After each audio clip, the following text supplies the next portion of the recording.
and welcome to Crafting with You, where I bring you a wide range of crafting tutorials and ideas. In today's video, I'm going to show you how to make this beautiful blanket using loop yarn. When I first saw this pattern in a magazine, I fell in love with it because I thought if it was made in blues and grays, it would look like waves in the ocean. I looked it up and it's called a ripple stitch. I found a few patterns on the internet, but I didn't like the finished look, so I did my own little bit of editing. So that's what I'm going to show you today, so let's get started. This is the pattern and each oval represents one loop. If you look on the right side, there's some arrows and that's indicating if you're going to knit in the right or the left direction. Some of the loops are color coded. If it's a blue loop, that means there's a decrease and you're combining two loops into one. If it's a green loop, that means there's an increase where you're adding another loop to the pattern. As to dimensions, of course, you can make your blanket any size you'd like. For the width, the one repeat is groups of 13 loops and it's approximately 9 inches across. For the height, every one row is about 1 inch tall. So just kind of do multiples and find out how many repeats on the width and how many rows tall you'd like your blanket to be. Here is the pattern by itself. If you'd like to do a screenshot, print it out, or pause at this point in the video, please feel free.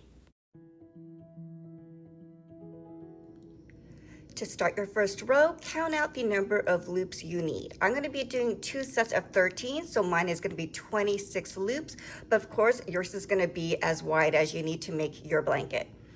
First, count out 1, 2 loops, and these will be your weave-in yarns, and weave-in yarns are so that your blanket doesn't unravel at the end.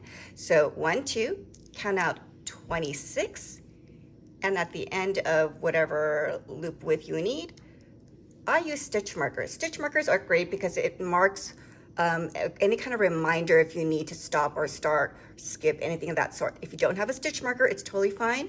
You can tie a piece of string here, or you can use even a paper clip. Anything will work.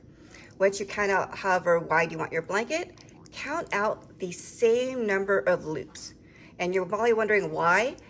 This first set is going to be used to create a very nice finish on the beginning end of your blanket. So I counted out another 26, and again, I put a stitch marker, and this is where you're going to actually start knitting. If you see the pattern, you'll see that we're going to start knitting this way first, and then the second row goes this way, and it's just a flip-flop every row you go. So first row, we're going this way, so you'll see this is the first loop in your pattern, which is on the left side. And it's going to be a decrease. So if you see the blue loop, you'll see that the loop on the left side is over the loop on the right side. So you take your left loop, put it over the right loop, and you stack them together just like this, and you'll see there's a hole right there. You take the next loop on your yarn, go behind, and you pull it through, and then you've just knitted your first stitch. Now you see for the next 4, they're just regular loops. So you'll just take the next loop here on your working yarn, go through the back, and knit through and pull up. The second one, hold it up, knit it, and pull up. Knit the next one, pull up, knit the next one, and pull up. So now you've done 5 of your loops. The next one, you'll see that it's green. And then you'll see that there's 2 loops put together just like this. That means it's an increase. We're adding loops to the row. So here is the loop you're gonna be working with. This is the next loop on the working yarn. Go from back to front, pull through like you would normally do. But now you're going to take the next loop on your working yarn right here, go through the same loop. So you're essentially putting 2 loops through one. And when you're done, you'll see something that looks just like this. So you have 2 loops going in through one right here. For your next loop, you do the exact same thing. There's another increase. So take the loop on the working yarn, pull through, pull up, take the next loop on your working yarn, go to the back of here, pull through, and pull up. So you'll see if we review, you have a decrease where you put your left over the right. You do 1, 2, 3, 4 regular knits. You do an increase on this one loop, and you do another increase right here. And now you look on the pattern, it's 3 regular just knitting. So you go working yarn, loop through 1, loop through 2, and here you're going to loop through or knit your third one. Okay, that is done. And you'll see the last one is another decrease where you have a blue loop and a clear loop. And this one, instead of the left over right that you saw on the very first loop right there, you'll see that the blue is on the right side. So that means your right loop is going to be stacked on top of this loop right here. So you're going to do that, and there's your hole. Take the loop on your working yarn right here, go from back, thread it through, pull up.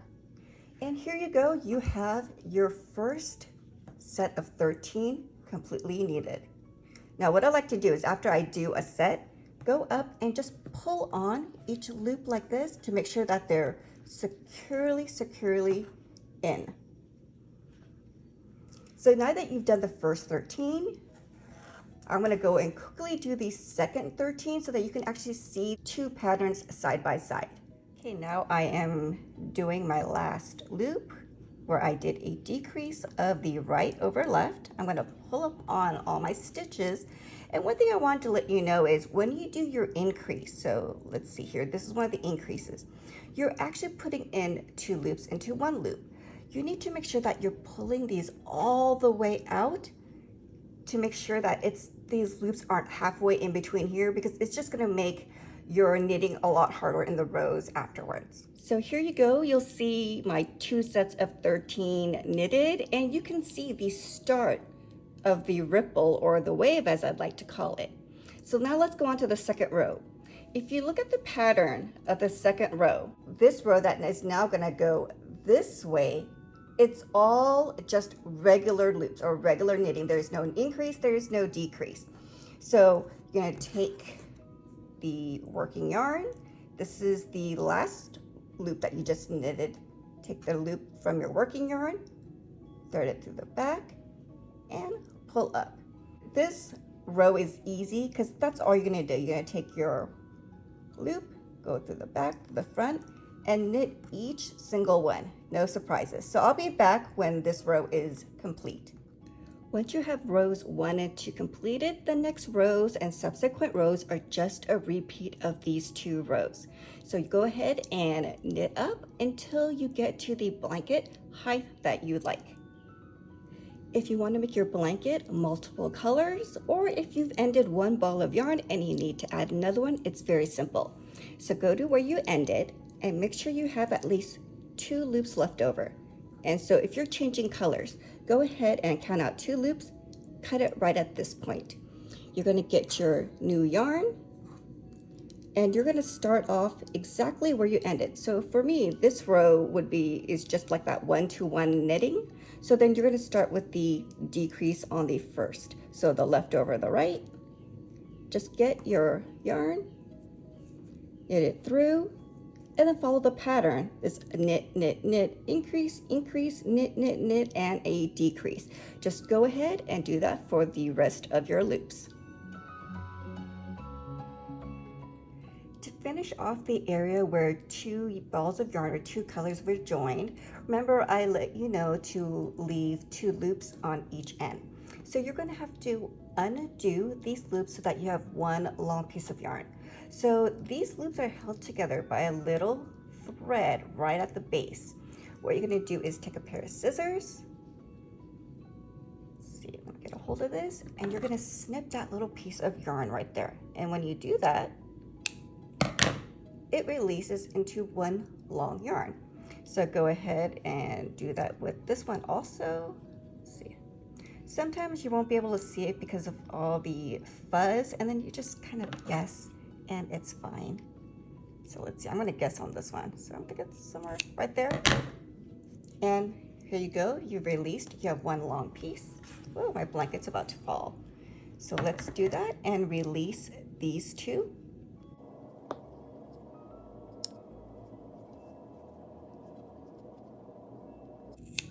Okay, so when you have your two long pieces of yarn, you are just going to do a double knot. So here's one,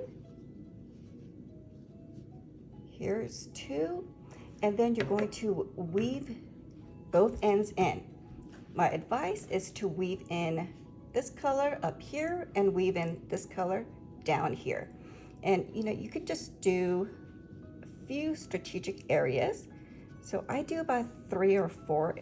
Let's see, there's like 1, 2,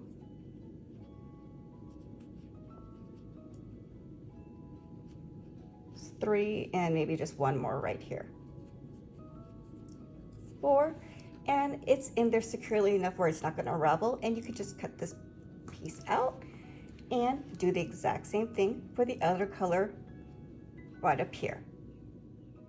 The last thing left to do is to finish off the bottom and the top of your blanket.